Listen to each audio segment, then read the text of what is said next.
नमस्कार, मैं हूं परवीन सहानी और आप देख रहे हैं राजनीति।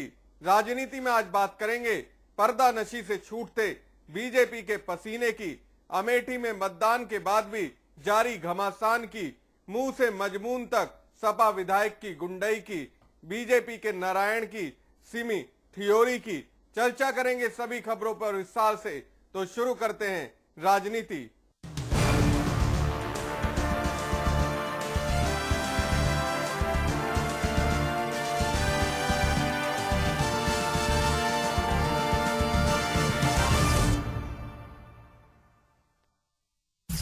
सरकार तो अभी भी है, लेकिन आचार संहिता की वजह से हाथ बंधे हुए हैं, नहीं तो असली गुंडई दिखाते। बस 11 मार्च आने दीजिए, फिर से इनकी सरकार बनेगी तो पंचनामा भरवाएंगे। यह आरोप लगा है छर्रा सीट से सपा विधायक राकेश सिंह पर। इनके लेटर हेड पर भेजी गई धमकी पढ़ेंगे तो आप भी सन्न रह जाएंगे।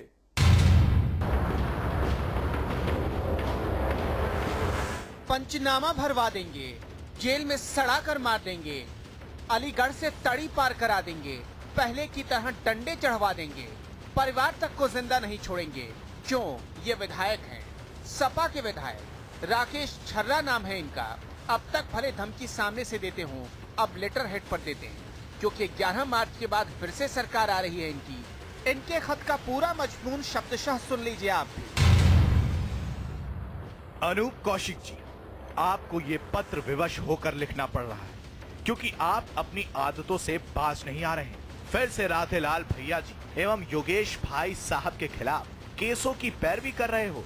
जब लखनऊ से तुमको उठवाकर डंडे चढ़वाए थे तो तुम्हारे आंसुओं पर रहम खाकर तुम्हें इस विश्वास से छोड़ा था कि दोबारा मामा जी और हमसे पंगा नहीं लोगे। लेकिन कुत्ते की तुम जेल से निकलकर फिर से टेढ़ी हो गई। जो केस तुम पर लगे हैं उसकी दोबारा जांच के चक्कर में मत पड़ो और मामा जी के केस को खत्म कर लो, नहीं तो अब की बार ऐसे मुकदमे दर्ज कराकर जेल भेजूंगा कि वहीं पर मर जाएगा, लेकिन बाहर नहीं निकल पाएगा। मैं चुनाव के कारण शांत हूँ। 11 मार्च के बाद फिर हमारी सरकार बनेगी। ना ये राकेश पांडे अलीगढ़ रहेगा और ना ही तू और ना ही तेरा परिवार जिंदा रहेगा। पढ़े लिखे आदमी हो, अक्ल से काम लेकर जो तुम्हारे केसों में मामा जी के 10-12 लाख रुपए खर्च हुए हैं वो इंतजाम करके मामा जी को दे दो और मेरे पास आ जाओ। तुम्हारे सारे केसों में समझौता करवा दूंगा। भूल कर भी कपिल मित्तल की तरह मेरे इस पत्र की शिकायत पुलिस या मीडिया को मत करना, नहीं तो जांच शुरू होने से पहले तुम्हारा पंचनामा भर जाएगा। मेरे एक इशारे पर कहानी खत्म हो जाएगी। तुम्हारा राकेश सिंह। ये राकेश सिंह हैं, अलीगढ़ की छर्रा विधानसभा से विधायक। फिर से विधायक बनने के लिए 11 मार्च का इंतजार कर रहे हैं और सरकार आने की तो शर्तिया गारंटी दे रहे हैं और गारंटी दे रहे परिवार समेत पंचनामा भरवाने की, जेल में सड़वाने की, अलीगढ़ से तड़ी पार करवाने की। मेरे ऊपर 2014 में कातिलाना हमला हुआ, उसके बाद अपहरण हुआ और अब 2016 में जेल में आकर के मेरे साथ मारपीट की गई। उसके बाद मेरे बेटे पे एसिड डाल करके उसे घायल किया गया। इन सभी प्रकरणों की जांच दोबारा कप्तान साहब करा रहे हैं। उन जांचों को दोबारा ना कराने के लिए मुझ पर निरंतर दबाव बना रहे हैं। विधायक राकेश सिंह जी के नाम से लेटर आया है जिसमें उन्होंने धमकी दी है कि इन केसों की पैरवी मत करिए। उन्होंने अशोभनीय भाषा का भी उसमें इस्तेमाल किया है और स्पष्ट उन्होंने चेतावनी दी है कि 11 मार्च के बाद हमारी ही सरकार बनेगी और एसएसपी भी ये यहाँ पर नहीं रहेंगे और उसके बाद हम जो चाहेंगे वो करेंगे। अब तक सपाइयों पर गुंडाई के आरोप लगते थे, लेकिन अब तो सरेआम खत लिखकर भेज रहे हैं। अब खत के बारे में खाकी से पूछा गया तो बोले लोकतांत्रिक देश में कोई भी कुछ भी लिख सकता है। देखिए, ऐसा लिखने को कोई कुछ भी लिख सकता है। लोकतांत्रिक देश है हमारा। जो उन्होंने लिखा है उसमें जो कंटेंट है वो उनकी जांच जो उस आवेदक से संबंधित है उसकी हम जांच करा रहे हैं। बाकी तो कोई कुछ भी लिख सकता है। लिखने को तो नहीं है कि कौन आ रहा है कौन जा रहा है। हालांकि तमाम कारनामों से चर्चा में रहने वाले विधायक जी अपने इस कारनामे पर पल्ला झाड़ रहे हैं।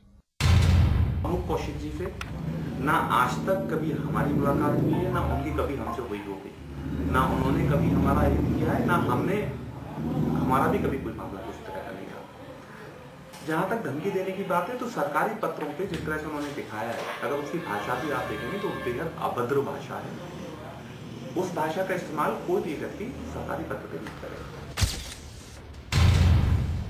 ऐसे में लोकतंत्र की लाज जब इनके हाथों में है तो फिर क्या कहा जाए। लेटर पर धमकी और खत की सच्चाई क्या है ये तो सवाल है ही, लेकिन गुंडई का गणित 11 तारीख से पहले ही मुख से निकलकर खत के मजमून में आ गया कि आप सपा वाले 11 मार्च के बाद लेटर हेड पर दुश्मनों को खल्लास करेंगे। ब्यूरो रिपोर्ट, समाचार प्लस। 27 फरवरी को अमेठी में मतदान हो चुका है, लेकिन घमासान अभी भी जारी है और गदर किसी और में नहीं बल्कि गठबंधन के साथियों में है। मतदान के दिन ही कांग्रेस कार्यकर्ताओं ने सपा कार्यकर्ताओं की पिटाई की और अब खुद विधायक डीएम के द्वार पर धरने की धमकी दे रहे हैं। मतदान के दौरान ही हो गई मार, कैसे करेंगे अगले 2 चरण पार। खुलने लगी सपा कांग्रेस गठबंधन की कलई। 11 मार्च के बाद क्या होगा सपा कांग्रेस का हाल। यूपी को ये साथ कितना पसंद आया ये तो 11 मार्च को साफ होगा, लेकिन उसके पहले ही दो फाड़ होने शुरू हो गए हैं। गठबंधन में दरार तो कई जगह पहले ही दिखी थी, लेकिन अब दरार खाई में तब्दील होती जा रही है। गठबंधन के बाद अमेठी जिले की 4 विधानसभाओं में 2 सपा के खाते में तो 2 कांग्रेस के खाते में गई थी। सपा के खाते में गई अमेठी और गौरीगंज विधानसभा में शुरू से ही विवाद पैदा हो गया था। पहले सपा ने दोनों सीटों पर अपने प्रत्याशी उतारे, तो बाद में कांग्रेस ने भी अपने प्रत्याशी मैदान में उतारकर गठबंधन में सुलगी चिंगारी को और हवा दे दी। दोनों पार्टियों में अभी तक तो सिर्फ जुबानी तीर चल रहे थे, लेकिन अब जूतम पैजार भी शुरू हो गया है। अमेठी में 27 फरवरी को मतदान के दिन गौरीगंज विधानसभा के 2 बूथों गुआवा और धरौली पर जमकर मारपीट हुई। सपा कार्यकर्ताओं को कांग्रेस कार्यकर्ताओं ने जमकर पीटा, जिसे लेकर गौरीगंज सपा विधायक राकेश प्रताप सिंह ने जिलाधिकारी को एक ज्ञापन सौंपा और मांग की कि जिन लोगों ने हमारे कार्यकर्ताओं के साथ मारपीट की है उनके खिलाफ सख्त से सख्त कार्रवाई की जाए, नहीं तो हम आने वाले वक्त में आंदोलन करेंगे। अभी परसों जब वोटिंग हुई है तो वोटिंग के उपरांत गुआओं में हमारे बूथ प्रभारी को और जो हमारे वहाँ एजेंट बने थे, समाजवादी पार्टी की तरफ से जो एजेंट थे, उनको मारा पीटा गया है और 2-3 लोगों को वहाँ पे दौड़ाया गया है, किसी तरह भाग के जान बचाए हैं। पुलिस सही कार्रवाई नहीं कर रही है, जो जितना वो गुनहगार हैं अपेक्षित कार्रवाई नहीं कर रही है, उसके विरोध में जिलाधिकारी जी को ज्ञापन दिया गया है। 1 हफ्ते में अगर नहीं कार्रवाई होती है तो 1 हफ्ते बाद कलेक्ट्रेट का घेराव किया जाएगा, प्रदर्शन किया जाएगा। सपा विधायक ने कहा कि कांग्रेस का उन्हीं के गढ़ में ग्राफ कम होता जा रहा है, जिससे कांग्रेस प्रत्याशी बौखलाहट में है, जिसकी वजह से उनके कार्यकर्ता लड़ाई झगड़े पर आमादा हो गए हैं। अगर इस मामले पर प्रशासन ने जल्द से जल्द कार्रवाई नहीं की तो 1 हफ्ते के बाद जिलाधिकारी कार्यालय का घेराव किया जाएगा। वो मुसाफिर खाना में धरौली में रंजीत सिंह, विनोद सिंह और उनके 2-3 साथी हैं और यहाँ जो लोग मारे हैं उनको पहचान नहीं पाए हैं, बल्कि सही बात यह है कि वो दहशत में है, वो नाम नहीं ले पा रहे हैं उनका। सब कांग्रेस के हैं, कांग्रेस के हैं। डीएम साहब ने कहा है कार्रवाई करवाएंगे, 1 हफ्ते तक देखता हूँ कार्रवाई करवाते हैं, नहीं कलेक्ट्रेट का घेराव करूंगा, धरना और प्रदर्शन करूंगा। ऐसे में खुली लड़ाई दूर से ही दिखाई पड़ रही है। चुनाव तक साथ दिखने का दावा कर रहे दोनों दल मतदान के दौरान भी मारपीट कर रहे हैं और लड़ाई थाने तक पहुंच रही है। ऐसे में 11 मार्च को गठबंधन के दोनों दल एक दूसरे के लिए क्या गुल खिलाएंगे, इसका सभी को इंतजार है। विवादित बयानों का इनका अतीत रहा है और अब तो बीच चुनाव में सिमी की एंट्री करा दी, वो भी गृह मंत्री के सामने। बात कर रहे हैं बीजेपी सांसद हरि नारायण राजभर की।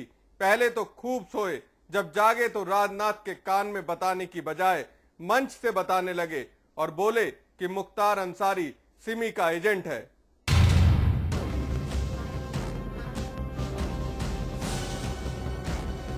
ये चुनावी थकान है, नींद की कमी, राजनाथ के इंतजार में राजभर सो गए। ऐसा लग रहा था कि सांसद महोदय माथे पर हाथ रख कुछ मंथन कर रहे हैं, कुछ विवाद का गणित दिमाग में बिठा रहे हैं, या फिर राजनाथ का स्वागत भाषण सोच रहे हैं। अब तक गहरी नींद में डूबे राजभर की तंद्रा टूटी तो मंच पर माहौल बनाने आ गए। राजनाथ के स्वागत में सिमी को ले आए और मऊ में मतदान से पहले विवाद का विधान लिख दिया। यहाँ माफिया यानी मुख्तार अंसारी माफिया डॉन जो है यहाँ अपने बच्चों को भी भेज करके यहाँ स्थिति को बिगाड़ना चाहता है। मानव यहाँ सीबी के जोरदार प्रभाव है और अपने लड़कों को भी वो अपने आपराधिक प्रवृत्ति में इस्तेमाल कर रहा है। मानव जरा सा भी छूट मिल गया तो इस क्षेत्र के पूर्वांचल के किशोरों और नौजवानों को भी अपने गिरफ्त में लेने का स्थिति बना लिया है, जबकि वह डॉक्टरों से भी यानी इनको गुंडागर्दी शुल्क लेता है, यानी सारे अधिकारियों से ठीक अपने पक्ष में करवा करके यहाँ तक कि पीएम देशवाई को भी अपने पक्ष में अपने चाहे तो ठेकेदारों को यह देना चाहता है। मंच से मैदान तक इनका अतीत ही विवादों से सना हुआ रहा है। कई बार माहौल को गालियों से भी गुलजार कर चुके हैं। अब तालिबान की भी एंट्री इन्होंने करा दी। जाने कौन सा इनपुट था जो गृह मंत्री के बजाय हरिनारायण राजभर को मिला और राजनाथ सिंह के कान में बताने के बजाय मंच से सुनाने लगे। मुख्तार अंसारी सिमिक एजेंट है और मऊ को तालिबान बना देगा। तत्काल परिस्थिति में अगर इस तरह की प्रवृत्तियों पर अगर कोई प्रतिबंध नहीं लगाया गया तो यहाँ यह तालिबान बन जाएगा। मालवा यह घोसी मऊ जिला तालिबान बन जाएगा। मैं पूरे जिले के लोगों को मऊ के वासियों से अपील करूंगा कि इस बार मुख्तार और उनके बेटों के साथ यहाँ से भगाइए। इसी में खाली यहाँ के शांति वातावरण की गुंजाइश है। इन शब्दों के साथ मैं निवेदन करूंगा माननीय गृह मंत्री जी से कि इस तरह के माफिया यानी सीरी के प्रभाव को यानी इस तरह के जेल में रहकर ये जो है शासन चलाता है कि कैद कराता है। मानव हरिनारायण राजभर का ये बयान बड़े सवाल खड़े करता है। गृह मंत्री के आने से पहले तक गहरी नींद में डूबे राजभर को सपने में ऐसी कौन सी सूचना मिल गई कि नींद खुलते ही सिमी का समीकरण बता दिया, या फिर विवाद के बगैर इनको सियासत का स्वाद नहीं आता। मऊ से समाचार प्लस के लिए रविंद्र सैनी की रिपोर्ट।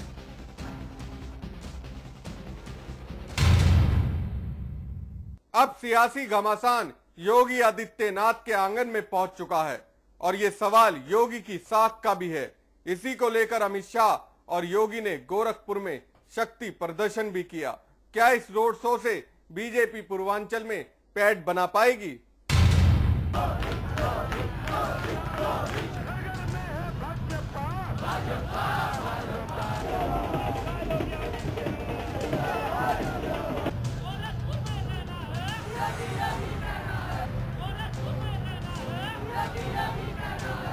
गोरखपुर में रहना तो योगी योगी कहना है। ये नारा यूं ही गोरखपुर का ध्येय वाक्य नहीं। अमित शाह के रोड शो में गोरखपुर योगीमय नजर आया। कोई शक नहीं कि गोरखपुर के भीतर योगी आदित्यनाथ का जलवा आज भी कायम है। 1998 में पहली बार लोकसभा का चुनाव जीतने के बाद से ही योगी आदित्यनाथ लगातार गोरखपुर से जीतते चले आ रहे हैं। हिंदुत्ववादी नेता की छवि और हिंदू युवा वाहिनी नाम से हिंदूवादी संगठन चलाने वाले योगी आदित्यनाथ का गोरखपुर और आसपास के जिलों में खास असर है।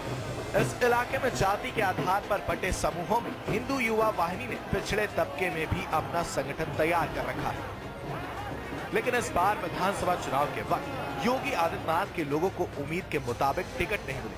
कई सीटों पर तो हिंदू युवा वाहिनी के लोगों ने उम्मीदवार उतार दिए, लेकिन योगी ने कड़ी कार्रवाई की और सफाई दी। तभी लगता है टिकट बंटवारे का बवाल शांत हो चला है और गोरखपुर में शाह योगी के शक्ति प्रदर्शन में ये नजर भी आया। गोरखपुर को पूर्वी यूपी की धड़कन ऐसे ही नहीं कहा जाता। इस बार यहाँ बीजेपी के फायर ब्रांड सांसद योगी की प्रतिष्ठा दांव पर है। गोरखपुर में छठे चरण में 4 मार्च को वोट डाले जाएंगे। 9 विधानसभा सीटों पर सपा, बीजेपी और बसपा में कड़ा मुकाबला। 2012 में बसपा को 4, बीजेपी को 3 और सपा एनसीपी को 1-1 सीट मिली। गोरखपुर की 9 सीटों पर 127 उम्मीदवार मैदान में हैं। गोरखपुर में 34,32,793 मतदाता हैं। बीजेपी यूपी के भीतर आदित्यनाथ को स्टार प्रचारक के तौर पर घुमा रही है। योगी के भीतर बीजेपी को वो हर बात मिल जाती है जो उसके कोर वोटर को लुभा सके। मुस्लिम बहुल पश्चिमी यूपी के भीतर बीजेपी ने कट्टर हिंदूवादी नेता की छवि वाले योगी आदित्यनाथ को खूब घुमाया। और डिमांड के मुताबिक योगी ने यलकार भी की। लेकिन अब चुनाव योगी के आंगन में है तो पूरा दारोमदार भी है। कहा तो जा रहा है कि बाबा की साख ही दांव पर है। योगी लगातार चुनाव जीते लेकिन पार्टी को दरकार के मुताबिक क्षेत्र में मुकाम नहीं दिला पाए। लेकिन रोड शो में नजारा अलग था। गोरखपुर में बीजेपी के राष्ट्रीय अध्यक्ष अमित शाह और योगी आदित्यनाथ के रोड शो से पहले स्थानीय प्रशासन ने बीजेपी के झंडे और पोस्टर उतार दिए। लड़ाई झगड़े के बाद रोड शो शुरू हुआ। अमित शाह और योगी आदित्यनाथ ने रोड शो में शक्ति प्रदर्शन किया। लड़ाई तब शुरू हुई जब रैली में आगे रहने को लेकर बीजेपी के दो कार्यकर्ता आपस में भिड़ गए। साथ ही यहां के सरकारी भवनों और प्रॉपर्टी पर बीजेपी के झंडे और पीएम नरेंद्र मोदी सहित बड़े नेताओं के कटआउट्स लगा दिए गए थे। जब पुलिस इन्हें हटाने गई तो लड़ाई शुरू हो गई। गोरखपुर में भाजपा के राष्ट्रीय अध्यक्ष अमित शाह और स्टार प्रचारक योगी आदित्यनाथ का 6 किलोमीटर का रोड शो करीब 1.5 किलोमीटर पहले विजय चौराहा पहुंचकर खत्म हो गया। प्रशासन द्वारा दिया समय पूरा होने के चलते शाम 4:35 पर शाह योगी रथ से उतर गए। इसके पहले शाह ने रोड शो में उमड़ी भीड़ पर खुशी जाहिर की। उन्होंने दावा किया कि यूपी में 2/3 बहुमत से भाजपा की सरकार बनने जा रही है। जातिवाद, परिवारवाद और तुष्टीकरण की राजनीति से परेशान है और साथ में नरेंद्र मोदी सरकार ने जिस तरह से 2.5 साल काम किया है, यूपी की जनता ने तय किया है अब की बार। देखिए, रोड शो ने साबित कर दिया है कि भारतीय जनता पार्टी 6ठे और 7वें चरण में इतनी सीटें पाएंगे कि भारतीय जनता पार्टी को उत्तर प्रदेश में 2/3 से अधिक बहुमत प्राप्त हो जाएगा। गोरखपुर और आजमगढ़ कमिश्नरी के 49 सीटों पर इलेक्शन होने हैं और हम विश्वास के साथ कह सकते हैं कि भारतीय जनता पार्टी 49 में से 45 के आसपास सीटें निश्चित जीतेगी। रोड शो के रास्ते पर कार्यकर्ताओं ने जमकर फूलों की बारिश की। रोड शो में बड़ी संख्या में पार्टी कार्यकर्ता शामिल थे। शाह योगी का रथ भी फूलों से सजाया गया था। जगह जगह और प्रमुख चौराहों पर लोगों को पानी और पेठा खिला रहे थे। करीब 1000 मोटरसाइकिलों पर सवार कार्यकर्ता नारा लगाते हुए आगे आगे चल रहे थे। भाजपा की टोपी पहने, हाथ में पार्टी का झंडा और उसी रंग की छतरी लिए कार्यकर्ताओं की वजह से रोड शो का पूरा रूट केसरियामय हो गया था। आपको बता दें कि 6वें दौर के लिए गोरखपुर मंडल सहित पूर्वी यूपी के 7 जिलों गोरखपुर, देवरिया, महाराजगंज, कुशीनगर, मऊ, आजमगढ़ और बलिया की 49 विधानसभा सीटों पर 4 मार्च को मतदान होगा। ब्यूरो रिपोर्ट, समाचार डेस्क।